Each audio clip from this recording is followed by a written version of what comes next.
Hi there, this is Dazzlerian. I wanted to offer a strategy on how to beat the Fume Knight, because this turns out to be quite a tricky boss fight. First tip, when you get to the Fume Knight lair, turn right, because that's where the bonfire is, and take out both the Ashen Idols. They're the red statues. Because the Ashen Idols heal enemies that stand near them, including the Fume Knight itself. And you may not have enough Smelter Wedges to kill all 4 of the Ashen Idols in this area, so make sure at least you take out the ones closest to the bonfire. That'll stop the enemies between the bonfire and the boss door healing. Next tip, pick a strategy and stick to it. So my strategy is going to be to throw Great Resonant Soul from far away and use Dark Greatsword up close. I have the Chloranthy Ring and the Clear Bluestone Ring to have my stamina and cast speed up, the Dark Chime of Want and the Dark Sunset Staff, the Girm Great Shield, which is 100% fire resistant, Saint's Hood, which adds an extra cast, Smelter Demon Armor, very strong against fire, Havel's Gauntlets, strong overall, Bone King Skirt, light and strong against fire. What I'm carrying for items, Green Blossoms to improve stamina regen, Amber Herbs to improve spellcasts, Divine Blessings, which I got fighting the giant, and of course Estus. So here we go. Make sure to summon both Carhillion and Steelheart Ellie, unless there are real people summons there that you want to do instead. But you want to have something else for the Fume Knight to focus on, especially if you're using a ranged strategy like I am for the most part. Once you get in, sprint straight to the sword in the middle and see if you can get off a hit or 2 on him. You can get a little damage for free that way. Then back off. You're going to see that move a lot with his left-hand sword, the big sweep.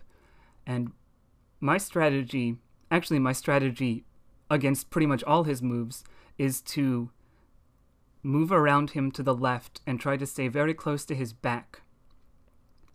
Of course there, I moved around to the right.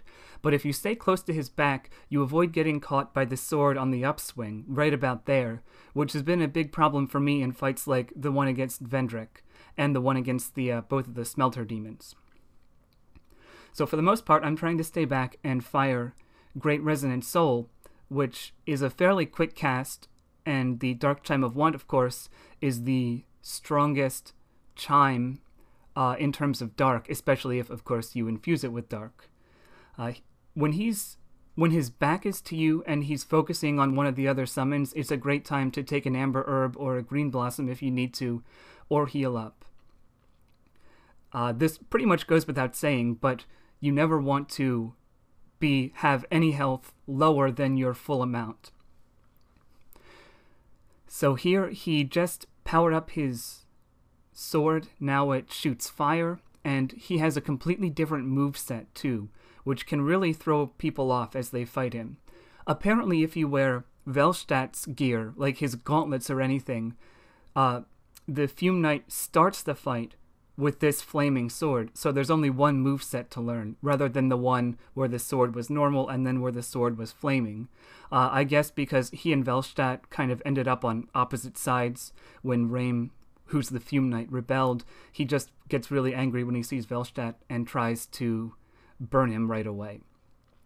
What you saw a second ago was the same big horizontal sweep that he did earlier, except now it the sword is on fire.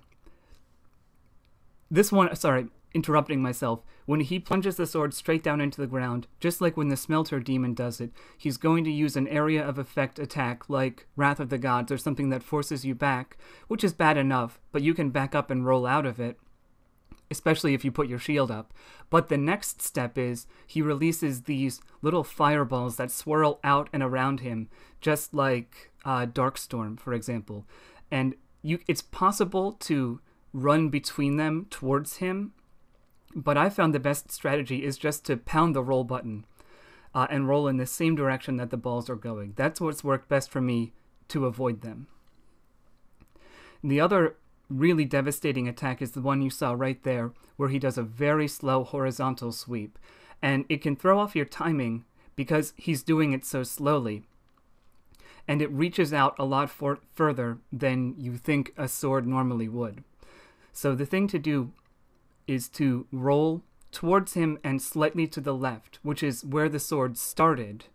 So you're out of the sword's way for most of the swing, and make sure you stay close to the center of his back, like this, so the sword doesn't catch you on the backswing. And just, in general, if I could give one tip, it would be try to move left and stay behind him as much as possible.